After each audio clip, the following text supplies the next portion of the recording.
Hello dear students, welcome to proton the chemistry class.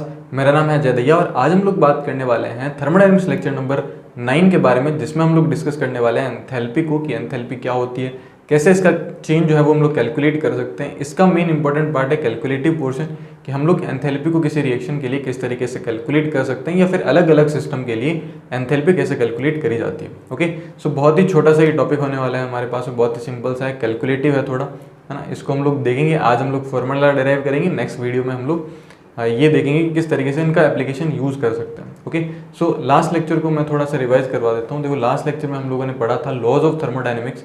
तो हमारे पास में मेनली दो टाइप के लॉज है जो हैं वो डिस्कस कर लिए थे, zeroth law of thermodynamics and first law of thermodynamics. हमने पूरा डिटेल में देखा था कि दोनों क्या होते हैं। अगर आप लोगों ने नहीं देखा तो आप लोग प्लीज़ प्रीवियस लेक्चर्स को जरूर देख लेना।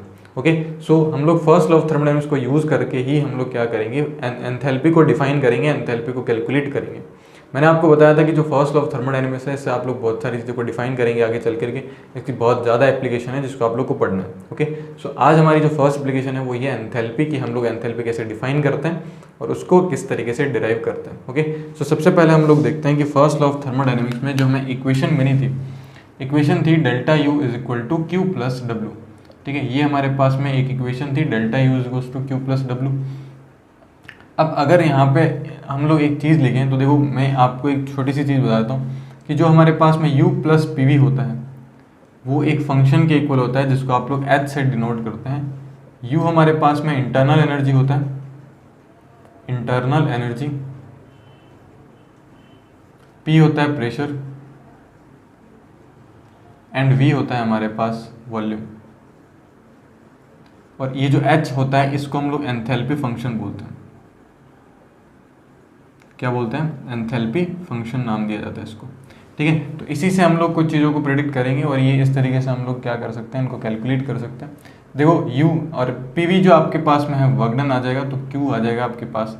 तो देखो, इसको किस तरीके से लिखा जा सकता है, डेल्टा u को मैं ऐसे लिख सकता हूँ u2 minus u1 is equal to q की जगह मैं qp लिख देता हूँ एट कॉन्स्टेंट प्रेशर, प्लस यहाँ हमारे पास में v की जगह क्या आ जाएगा, हमारे सॉरी वर्क की जगह क्या आ जाएगा, p v आ जाएगा हमारे पास। एंड अगर हम चेंज की बात करेंगे, सो हमें पता है कि डेल्टा v और p, हम सॉरी डेल्टा p और v आ जाएगा हमारे पास में। अगर हमने प्रेशर को कांस्टेंट करके रखा तो फिर प्रेशर सेम रहेगा, है ना। तो हम लोगों ने प्रेशर को कांस्टेंट रखा, इसी वजह से हमने qp लिख दिया। तो मैं इसको ऐसे लिख सकता हूँ p डेल्टा v। और देखो, वैसे भी w का फॉर्मूला हम लोगों ने पढ़ा था, माइनस का p एक्सटर्नल डेल्टा v होता है। तो देखो, ये हम लोगों ने वर्क की जगह लिख दिया। अब देखो, u2 minus u1 is equal to आपके पास में आ जाएगा qp प्लस ये आ जाएगा p v2 माइनस v1। अब इसको थोड़ा सा और सॉल्व कर लेंगे तो क्या बनेगा, u2 minus u1 is equal to qp plus ये आ जाएगा p v2 minus p v1। इस तरीके से आ जाएगा। फिर देखो, आप इन थोड़ो मतलब ये जो वैल्यूज़ हैं इनको थोड़ा सा मैनिपुलेट करो, है ना। आप लोग जैसे इन थोड़े वैल्यूज़ को मैनिपुलेट करेंगे तो आपके पास में qp की वैल्यू आएगी, क्या आएगी, qp की वैल्यू आपके पास में आएगी u2 माइनस, ठीक है, ये आएगा आपके पास में u2 प्लस p v2, फिर आएगा u1 प्लस p v1 और इसके बीच में माइनस का साइन आएगा। ये आ जाएगा आपके पास में h फाइनल, ये आ जाएगा h initial. So qp is equal to क्या आ जाएगा, h final minus h initial, या फिर मैं इसको ऐसा बोल सकता हूँ इधर h2 minus h1। So qp is equal to क्या होगा, h2 माइनस h1 होगा। क्या मैं इसको ऐसे लिख सकता हूँ? बिल्कुल लिख सकता हूँ कि qp इज इक्वल टू क्या आ जाएगा, डेल्टा h आ जाएगा। यानी कि हम लोग बोल सकते हैं कि heat exchange at constant pressure is equal to change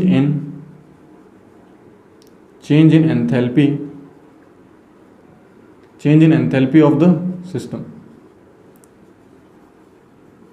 change in enthalpy of the system. तो इस तरीके से हम लोग क्या कर सकते हैं, एंथैल्पी को हीट से रिलेट कर सकते हैं कि जो चेंज इन एंथैल्पी होता है वो किसके इक्वल होता है, वो होता है heat exchange at constant pressure. तो अगर एक कांस्टेंट प्रेशर पर किसी सिस्टम, कोई एक सिस्टम अपनी हीट को एक्सचेंज कर रहा है सराउंडिंग के साथ, तो वहाँ पे हम बोल सकते हैं कि हमारे पास में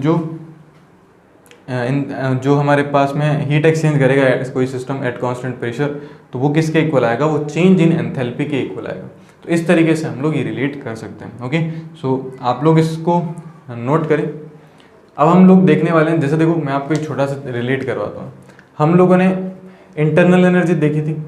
इंटरनल एनर्जी जो था वो किसके फंक्शन था, हम लोगों ने एक पार्शियल डिफरेंशिएशन किया था, अगर आपको याद हो तो देखो इंटरनल एनर्जी अगर हम बात करें, मैं थोड़ा सा यहाँ रिलेट करवा देता हूँ, फिर इसका अगर हम पार्शियल डिफरेंशिएशन करेंगे वो आगे देखेंगे, है ना। इंटरनल एनर्जी जो होती है इसको आप लोग U लिखते हो, और U is the function of temperature comma volume. तो ये टेम्परेचर और वॉल्यूम दोनों का क्या होता है, फंक्शन होता है। फिर आप लोग क्या करते हो, अगर आपको du कैलकुलेट करना है तो बिल्कुल आप जल्दी बताएं, आप लोगों को ने कर रखा है, तो आप लोग क्या लिखते हो, आप लोग लिखते हो डेल यू अपॉन में del V at constant temperature dot D V. फिर आप लोगों ने क्या लिखा था, प्लस डेल यू अपॉन में del T at constant volume. इस तरीके से हम लोगों ने लिखा था डी टी। तो ये आपका पार्शियल डेरिवेशन बन जाता है किसका, इंटरनल एनर्जी का, क्योंकि इंटरनल एनर्जी दो वेरिएबल का फंक्शन होती है, एक तो टेम्परेचर और एक वॉल्यूम। इसी तरीके से हम लोग एंथैल्पी को रिलेट करने वाले हैं, क्योंकि एंथैल्पी भी दो वेरिएबल का फंक्शन होती है। हम वैसे ही जैसा हम लोगों ने इंटरनल एनर्जी के लिए पार्शियल डिफरेंशिएशन देखा था, फिर पार्शियल डिफरेंशिएशन में हम लोगों ने देखा कि अगर आपके पास में रियल गैस है या फिर सॉलिड एंड लिक्विड है या फिर आइडियल गैस है, तो उसके लिए कैसे वैल्यू जो है वो चेंज हो जाती है, फॉर्मूला कैसे डिराइव करते हैं। फिर हम लोग बात करेंगे अलग अलग कंडीशन के ऊपर। तो पहले हम लोग फाइनल फार्मूला बना लेते हैं, फिर हम अलग अलग कंडीशन अप्लाई करके अलग अलग फार्मूले को देख लेते हैं। तो फाइनल फार्मूला हमारा मेन होगा, बाकी हम लोग जो कंडीशन हमें क्वेश्चन में गिवन होगी उसको देख के उसमें थोड़ा सा चेंज कर सकते हैं। ओके, तो हाल फिलहाल आप लोग इसको कॉपी करें, फिर हम लोग मूव करते हैं कि किस तरीके से हम लोग जो इसका पार्शियल डेरिवेशन होता है वो कर सकते हैं। ओके, तो नोट करें फटाफट। ओके स्टूडेंट्स, तो हम बात करते हैं नेक्स्ट। देखो किस तरीके से हम लोग इनका रिलेशन एस्टेब्लिश कर सकते हैं। उससे पहले मैं थोड़ी सी चीज़ आपको बता देता हूँ। देखो जो आपके पास में एंथैल्पी होती है वो एक स्टेट फंक्शन होती है या पाथ फंक्शन होती है, वो भी हम लोग देख लेते हैं। और एक्सटेंसिव प्रॉपर्टी है, इंटेंसिव प्रॉपर्टी, वो भी मैं लिखवा देता हूँ। तो पहले तो हम लोग बात करते हैं, ये एक्सटेंसिव प्रॉपर्टी है ना, एक्सटेंसिव प्रॉपर्टी। दूसरा अगर हम बात करें कि ये एक्सटेंसिव प्रॉपर्टी होने के साथ साथ में हमें क्या मिलेगी, ये एक स्टेट फंक्शन है ना, स्टेट फंक्शन। तो अगर स्टेट फंक्शन है तो हम लोग क्या कर सकते हैं, इसका चेंज कैलकुलेट कर सकते हैं। जैसे डेल्टा एच इक्वल्स टू क्या होता है, H final minus H initial.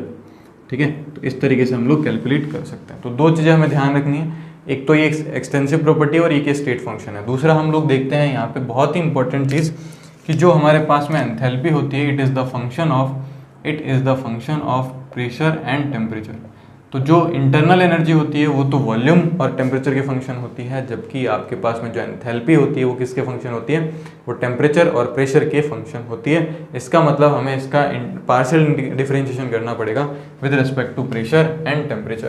तो हम लोग क्या करेंगे, बहुत सिंपल सा तरीका है, तो हमारे पास में D H is equal to क्या आएगा बताओ, हमारे पास में आएगा डेल एच अपॉन में क्या आ जाएगा, मैं डेल्टा लिख देता हूँ, ज़्यादा बेटर रहेगा इसको। डेल एच अपॉन में क्या आ जाएगा आपके पास में, del P at constant temperature dot D P, plus साथ में क्या आएगा आपके पास में डेल एच अपॉन में क्या आ जाएगा, del T at constant pressure, ये आपके पास में आ जाएगा डॉट डी टी।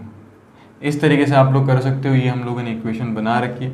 अब इस इक्वेशन में दो चीज़ें जो है वो क्या हो जाती है, जीरो हो जाती है। मतलब दो चीज़ें हैं हमारे पास में, जिसमें एक को तो हम लोग जीरो कंसिडर कर लेंगे। देखो अगर हम प्रेशर की ये पूरे टर्म की बात करें तो ये टर्म जो है वो जीरो हो जाता है फॉर आइडियल गैस, है ना, क्योंकि आइडियल गैस में कोई भी ना तो एक्सपेंशन होगा ना ही क्या होगा, कंप्रेशन होगा, तो इस पर हम लोग प्रेशर का इफेक्ट नहीं देखते। तो जनरली हम लोग ये मान के चलते हैं कि ये जो टर्म होता है, ये पूरा का पूरा टर्म, जैसा हम लोगों ने इंटरनल एनर्जी में देखा था कि इंटरनल एनर्जी में भी हम लोगों ने देखा था कि जो आइडियल गैस होती है उसमें कोई भी चेंज नहीं होता है, कोई रिट्रैक्शन नहीं होता, कोई रिपल्शन नहीं होता। तो हम लोगों ने वहाँ पे डेल यू अपॉन में डेल वी जो था at constant temperature dot D V, उसको हम लोगों ने जीरो कंसिडर करा था। अब हम लोग इसी को कनेक्ट कर रहे हैं यहाँ पे, तो ये पूरा टर्म जीरो हो जाएगा। तो डी एच किसके इक्वल आ जाएगा, डेल्टा एच अपॉन में delta T at constant pressure और डी टी के इक्वल आ जाएगा। क्लियर है यहाँ तक, इसमें कोई दिक्कत आपको? सो देखो ये हमारे पास में क्या आ जाएगा, हम लोग लिख लेते हैं फॉर आइडियल गैस। अगर हम आइडियल गैस की बात करें तो डेल एच अपॉन में डेल पी जो है वो क्या आ जाएगा आपके पास, at constant temperature dot D P, ये आपके पास में पूरा का पूरा जीरो आ जाएगा। अगर ये जीरो हो गया तो हमारे पास में फॉर्मूला क्या बनेगा, D H is equal to क्या आएगा, डेल एच अपॉन में del T at constant pressure dot D T. क्या हम लोगों ने वहाँ पे इसको सी वी कंसिडर करा था? तो हम यहाँ पे Cp कंसीडर कर लेते हैं क्योंकि एट कांस्टेंट प्रेशर है। सो हमारे पास में DH इज इक्वल टू क्या आ जाएगा, Cp डॉट dt आ जाएगा। अब अगर मैं इसका इंटीग्रेशन करूँ तो इंटीग्रेशन करने के लिए मैं थोड़ा सा कलर चेंज कर लेता हूँ ताकि आपको समझ में आ जाएगा। इसका इंटीग्रेशन करेंगे तो आपको पता है कि जो एक्सटेंसिव प्रॉपर्टी होती है या स्टेट फंक्शन होता है, स्टेट फंक्शन का अगर आप इंटीग्रेशन करते हैं तो ओवरऑल चेंज मिलता है। तो यहाँ आपके पास में Cp इससे डिपेंडेंट रहेगा। तो एक काम करते हैं, इसका इंटीग्रेशन नहीं करते, ये तो फॉर 1 मोल है, इसको n मोल के लिए लेके आते हैं फॉर 1 मोल। पहले इसको 1 मोल के लिए हम लोगों ने निकाले, अब हम लोग n मोल के लिए निकालते हैं। तो अगर हम बात करें फॉर n मोल, n मोल के लिए अगर हम बात करें तो आपके पास में क्या आ जाएगा, DH is equal to NCP फिर आ जाएगा dt। अब हम इसका क्या कर सकते हैं, इंटीग्रेशन कर सकते हैं। अगर मैं इंटीग्रेशन करूँगा तो Cp तो बाहर आ जाएगा, ये आएगा delta H is equal to NCP delta T। इसको अगर आप और अच्छे से लिखना चाहते हैं तो आपके पास में आ जाएगा delta H is equal to NCP T2 minus T1। इस तरीके से आप लोग इसका कर सकते हैं डिफरेंशिएशन, सॉरी इंटीग्रेशन अभी आप लोगों ने किया पार्शियल डिफरेंशिएशन को यूज़ करके, आप फिर इसका इंटीग्रेशन कर सकते हैं। एक तो ये चीज़ आती है, लेकिन ध्यान रखना क्योंकि हमारे पास में आइडियल गैस इक्वेशन है, इस वजह से Cp जो है वो टेम्परेचर पर डिपेंड नहीं कर रहा है। लेकिन अगर आपके पास में सॉलिड और लिक्विड होंगे तो वहाँ Cp जो है वो टेम्परेचर पर डिपेंड करेगा। अगर Cp टेम्परेचर पर डिपेंड करेगा तो आप फिर Cp को किससे बाहर नहीं लेके आ सकते, इससे बाहर लेके नहीं आ सकते। तो मैं सीधा लिख देता हूँ for solid and liquids, for solid and liquids. तो अगर आप सॉलिड एंड लिक्विड्स की बात करते हैं तो यहाँ पे ऐसा आप लोग कुछ भी नहीं कर सकते। एंड अगर आप ऐसा कुछ भी नहीं कर सकते तो डेल्टा H की वैल्यू क्या आ जाएगी आपके पास में, इंटीग्रेशन NCP फिर आपके पास में आ जाएगा dt।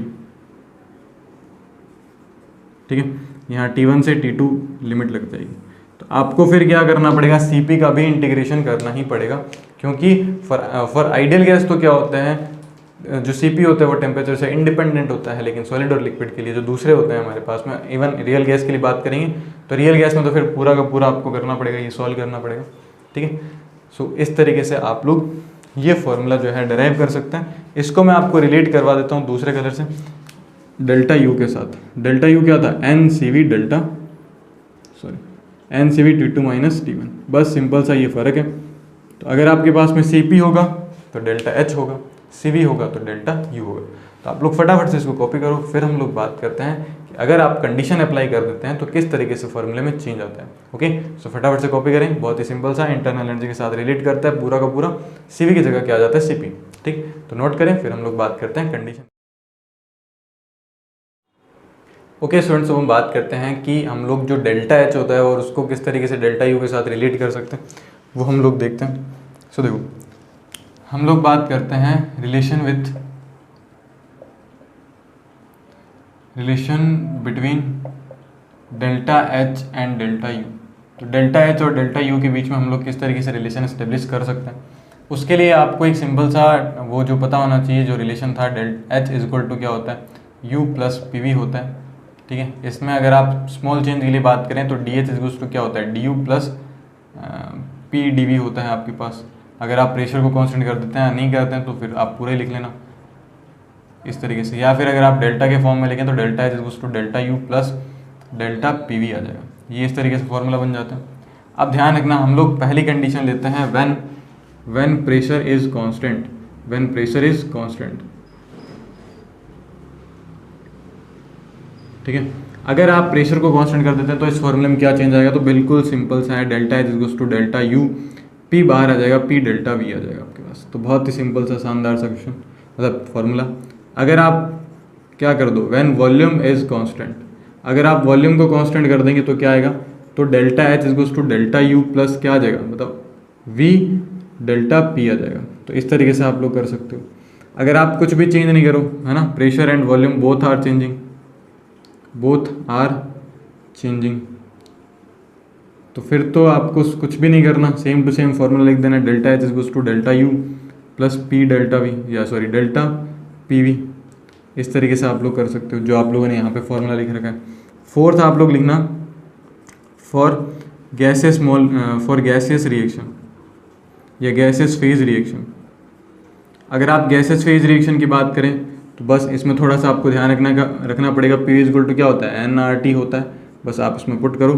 So delta H is goes to क्या हो जाएगा आपके पास में डेल्टा यू प्लस आपके पास में क्या हो जाएगा डेल्टा एन आर टी। अब देखो टेम्परेचर और आर आपने दोनों में कांस्टेंट लगा रखे हैं, तो डेल्टा एन जो है वो क्या होता रहेगा, चेंज होता रहेगा। So delta H is goes to क्या हो जाएगा डेल्टा यू प्लस यहाँ आ जाएगा हमारे पास में